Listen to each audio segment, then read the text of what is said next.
2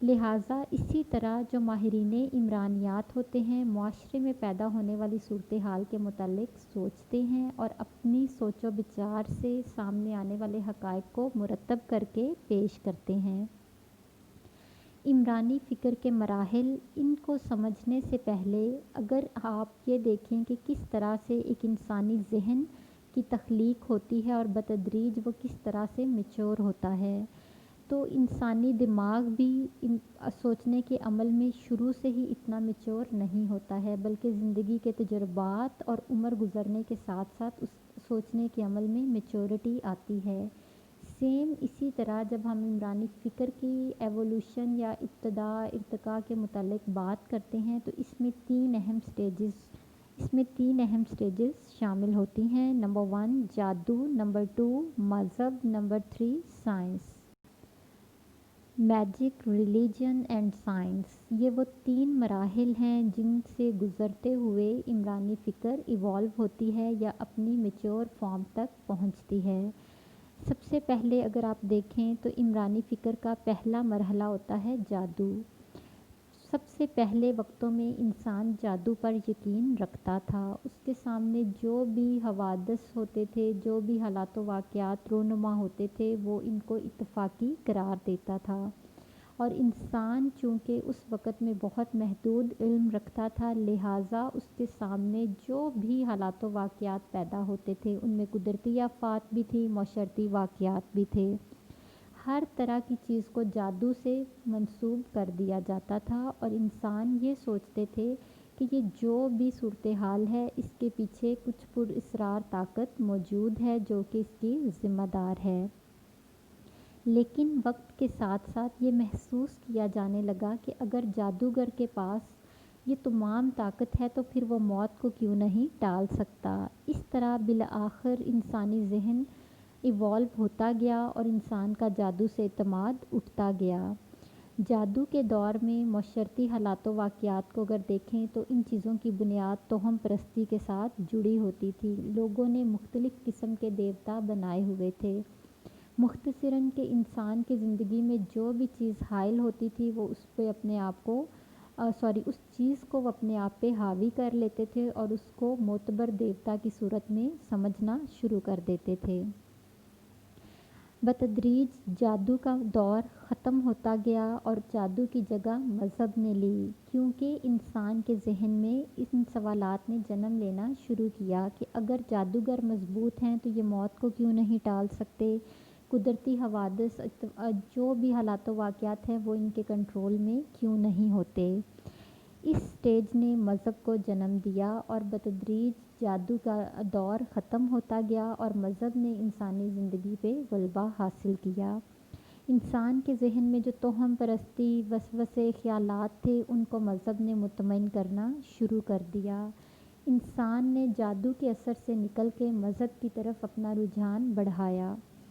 یہی وجہ ہے کہ قدیم تاریکی کا دور ختم ہونا شروع ہوا اور مذہبی علوم کی روشنی میں انسان نے سوچنا شروع کیا۔ اگر مڈل ایجز کی بات کی جائے وسطی دور میں تو اس میں دو بڑے مذاہب سامنے آئے، عیسائیت اور اسلام۔ مذہبی علماء کرام یا جو بھی لوگ مذہب کی روشنی میں سوچتے تھے انہوں نے معاشرتی حالات و واقعات کو مذہب کی روشنی میں سمجھانا شروع کیا۔ اگر آپ قرآن مجید کا حوالہ دیکھیں تو بارہا یہ ارشاد فرمایا جاتا ہے کہ اہل عقل کے لیے نشانیاں ہیں کہ اللہ تعالیٰ نے کائنات میں انسان کو عقل اور سوچنے سمجھنے کی صلاحیت سے نوازا ہے۔ اگر انسان اپنی اس سوچنے سمجھنے کی صلاحیت کو استعمال کرے تو اللہ تعالیٰ نے کائنات میں بہت سی ایسی نشانیاں چھوڑی ہیں جس پہ انسان غور و فکر کرتے ہوئے اس کائنات کے خالق کی طرف رجوع کرتا ہے۔ قرآن مجید کو اگر ہم سوچنے سمجھنے کے ساتھ ساتھ اسوہ حسنہ کو اپنی عملی زندگی میں استعمال کریں تو ہمارے لیے ایک عملی طور پہ نئی فکر پیدا ہوتی ہے۔ یہی وجہ ہے کہ اس دور میں جو بڑے بڑے ہمارے علماء کرام تھے جیسا کہ شاہ ولی اللہ دہلوی، امام غزالی، ابن سینا، الکندی، الرازی یا مختلف مفکرین نے بھی مذہب کی روشنی میں انسان کی معاشرتی زندگی کو تبدیل کرنے کی کوشش کی تھی۔ وسطی دور میں مذاہب کا زور رہا تھا۔ اس دور میں تمام مفکرین نے مذہب کی روشنی میں اپنے عمرانی افکار پیش کیے۔ جادو کا اثر کمزور ہوتے ہوتے آہستہ آہستہ ختم ہونا شروع ہو گیا۔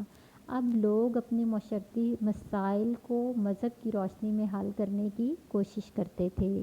اس طرح مذہب اور اس سے جڑے ہوئے عقائد و افعال عمرانی افکار کا لازمی حصہ بن گئے۔ جب آپ اس چیپٹر میں آگے مسلمان مفکرین کے عمرانی افکار کا مطالعہ کریں گے تو اس میں بھی آپ دیکھیں گے کہ تمام تر عمرانی افکار کی بنیاد مذہب پہ قائم تھی۔ انہوں نے اسلام کی روشنی میں معاشرے کو سمجھا اور اس میں درپیش تمام مسائل کا حل پیش کیا۔ اس کے برعکس جب 20ویں صدی سے سائنسی دور کا آغاز ہوا تو اب مذہب کا غلبہ کمزور ہونے لگا۔ انسان نے مذہب کو اپنے غور و فکر، اپنے سوچنے سمجھنے کی صلاحیت میں محدود کرنا شروع کر دیا۔ اب انسان یقین کی بجائے مشاہدے اور تجربے کی طرف بڑھنا شروع ہوا، کیونکہ انسان نے علم حاصل کرنے کی خواہش میں تحقیق یا سوچ بچار کے عمل کو بڑھایا تھا۔ اب اس کے لیے صرف اور صرف اعتقاد کافی نہیں تھا، بلکہ انسان نے کائنات میں چھپے ہوئے رازوں کو سمجھنے کی کوشش کی۔ اس سوچنے سمجھنے کی بنیاد تجربے پہ قائم ہوئی کہ انسان نے یہ سوچنا شروع کیا کہ ٹھیک ہے، بارش ہونا، موسموں کے تغیر، دن اور رات کا بدلنا، یہ تمام تر چیزوں کے پیچھے ایک قدرتی طاقت تو موجود ہے، سپریم پاور اللہ تعالیٰ کی صورت میں وہ ذات تو موجود ہے، لیکن اس کے اندر کچھ نہ کچھ ایسے فطری اصول ضرور موجود ہیں جن کو انسان نے سوچنا سمجھنا ہے۔ یہی وجہ ہے بارش کا قدرتی سائیکل، موسموں کے متعلق پیش گوئی، یہ تمام تر چیزیں جو ہیں ان سے سائنسی علوم کی ابتدا ہوئی تھی۔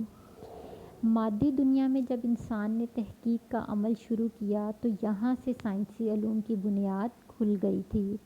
سائنسی طریقہ کار کا عمل شروع ہوا اور اس طرح انسان نے اپنی تمام تر حاجات کو سائنسی طریقہ کار سے پورا کرنے کی کوشش کی۔ جیسا کہ پہلے وقتوں میں اگر کوئی بیمار ہوتا تھا تو جادو کے دور میں جادوگروں کی طرف رخ کیا جاتا تھا، اس بیماری کو پراسرار طریقے سے سوچا سمجھا جاتا تھا۔ اس کے برعکس جب مذہب کا دور آیا تو لوگوں نے تعویذ اور دعاؤں کی طرف اپنا رجحان بڑھایا، لیکن 20ویں صدی میں سائنسی دور کے ساتھ انسان نے اعتقاد سے زیادہ سائنسی علاج کو ترجیح دی۔ سائنسی ترقی جیسے جیسے بڑھتی گئی، مذہبی عقائد کمزور پڑنے لگے، اور اس کے نتیجے میں ہم دیکھ سکتے ہیں کہ مسلمان مفکرین کے مذہبی افکار کے بعد 20ویں صدی میں عمرانی فکر میں مغربی مفکرین کا دور شروع ہوا۔ ان کے عمرانی افکار کی بنیاد تو اسی چیز پہ قائم ہے جو ہمارے مسلمان مفکرین نے وسطی دور میں اپنے خیالات کو پیش کیا تھا، لیکن ان وسطی دور میں جو فلسفے کی بنیاد پہ عمرانی افکار قائم تھے، انہوں نے اس کو جدید سائنسی انداز میں ڈھال کے پیش کیا۔ یہی وجہ ہے کہ سوشیالوجی آف ریلیجن، مذہب کی عمرانیات جو کہ وسطی دور میں بہت زیادہ مؤثر تھی، اس کی جگہ 20ویں صدی میں سائنسی عمرانیات نے لے لی۔ عمرانیات میں جہاں مذہب اور فلسفے کا زور تھا، وہاں اب تحقیق نے اپنی جگہ مضبوط کی۔ یہی وجہ ہے کہ کچھ عمرانی افکار جو کہ اس دور میں مذہب اور فلسفے پہ قائم تھے، آج کی سائنسی عمرانیات کا حصہ نہیں بن سکے، اور البتہ کچھ ایسے کلاسیکل عمرانی افکار آج بھی موجود ہیں جن کو تسلیم کیا جاتا ہے۔ جدید دور میں جیسے جیسے سائنس و تجربات کا دور بڑھتا چلا گیا، لوگوں کا مذہب پہ یقین اپنے سوچنے سمجھنے کی صلاحیت میں محدود ہوتا چلا گیا، اور یہی جدید سائنسی دور تھا۔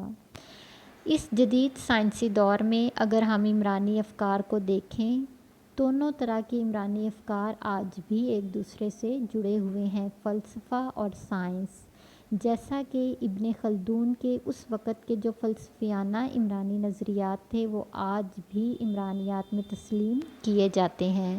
البتہ 20ویں صدی کے عمرانی افکار نے عمرانیات میں ایک انقلاب برپا کیا اور اس کو ایک فلسفیانہ مضمون کی بجائے ایک سائنسی مضمون کے طور پہ دنیا کے سامنے پیش کیا۔